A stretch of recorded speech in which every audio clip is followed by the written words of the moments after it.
On June 4th, 1987, Edwin Moses, arguably one of the most influential hurdlers in track and field history, finally loses after winning 122 consecutive races, spanning almost an entire decade. Here's the story behind Edwin Moses and his incredible streak and all he did for track and field. Today on Daily Sports History.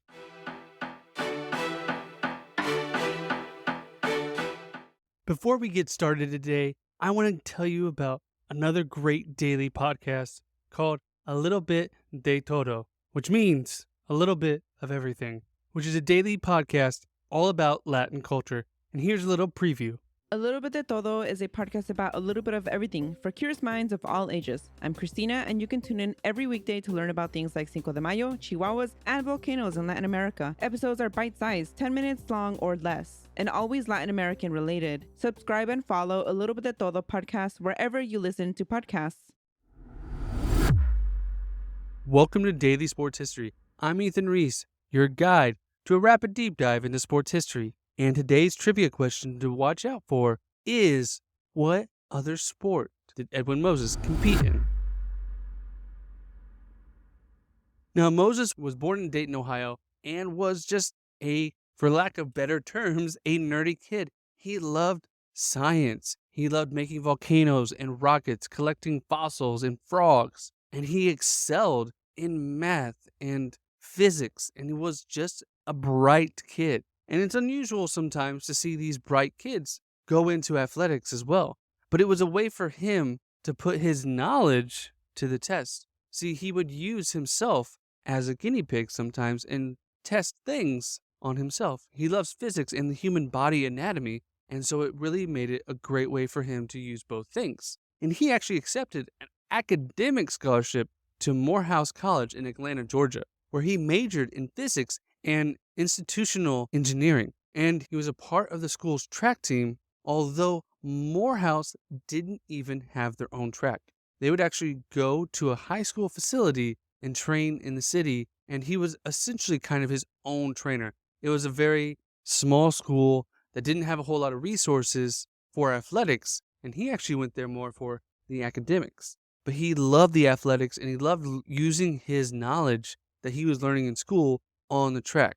And what he noticed was that he had a long stride as he was standing 6'2", which at the time was a little bit taller than the average person that was a sprinter or hurdler. And that's what Moses really got into. He loved hurdles. He did the 100-yard and 440-yard dash were his ones he competed in most. And he had a unique experience as he had a long stride of 9 feet and 9 inches. Now notice I said yards there, as during his career they would transition from using yards to meters. And they would do the 110-meter race as ran now, and they're spaced 9.14 meters apart. But what he really excelled at was the 400-meter, which the spacing for those hurdles are 35 meters apart.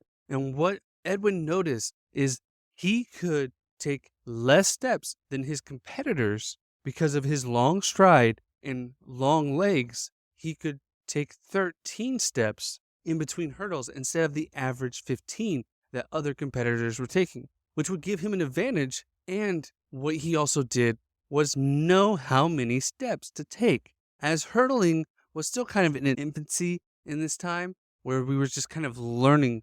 Back in the 60s and 70s, we were getting better and better at track and field and understanding how our body works and how to get faster and faster. And one thing Moses realized was if he ran the same way every time and took the same amount of steps in between each hurdle, he wouldn't have to break stride. And because he was so long, he really wouldn't have to jump over the hurdles as much as other competitors. So he focused on maintaining the stride pattern through every race. And that's why he consistently won races, because he was consistent over and over, running the same way every single time.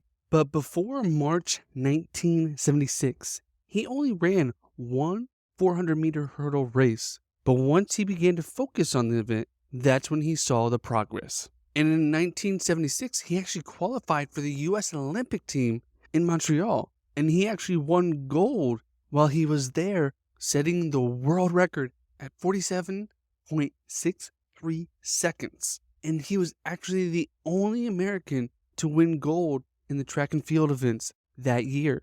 But a year later, while in Berlin, he would actually lose. And this was the fourth time he would lose a 400-meter race, but it would be the last time for many, many years, because he would not lose another race for 9 years, 9 months, and 9 days. Now understand, back then, Olympic athletes, especially track and field athletes, were not paid. It was very much amateurized. They didn't get a whole lot of sponsorships or anything like that. Even sponsorships back then were frowned upon and even could get you disqualified. So he had a normal job at General Dynamics, where he used his engineering degree. In 1979, he actually took a leave of absence from that job to focus on running full time. He loved it that much. And over the next 2 years, he actually used this time also to help change the eligibility rules for the Olympics, allowing athletes to actually make some kind of money,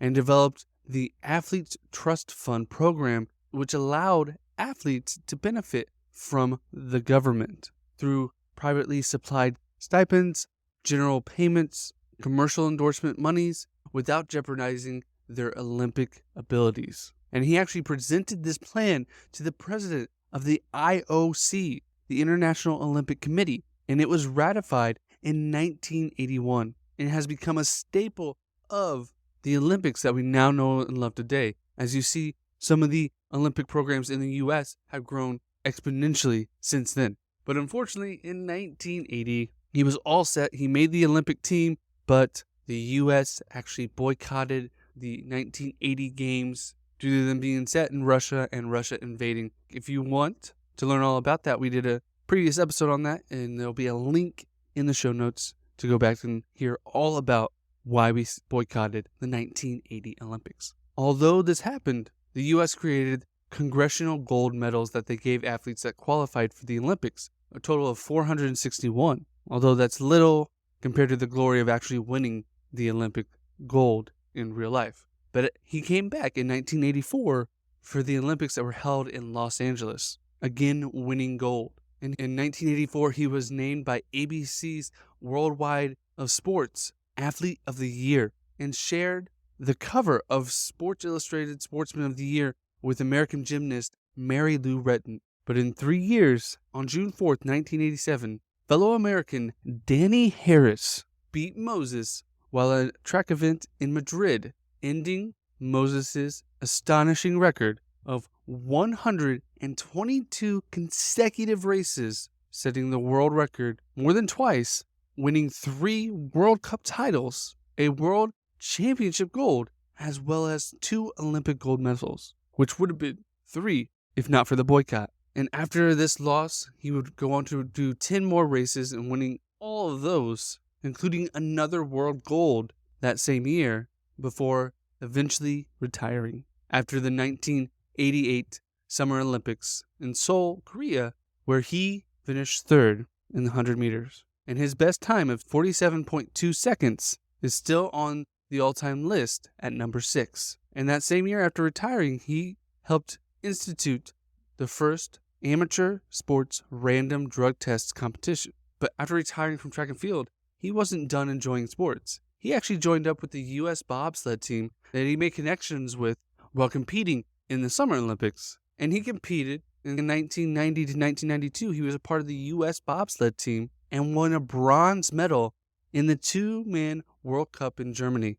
In 1999, he was ranked 47th on ESPN's 50 Greatest Athletes. He's won the Jesse Owens Award for the best track athlete, as well as multiple other awards. And unfortunately, in 2017, Edwin Moses suffered 2 traumatic brain injuries within months of each other.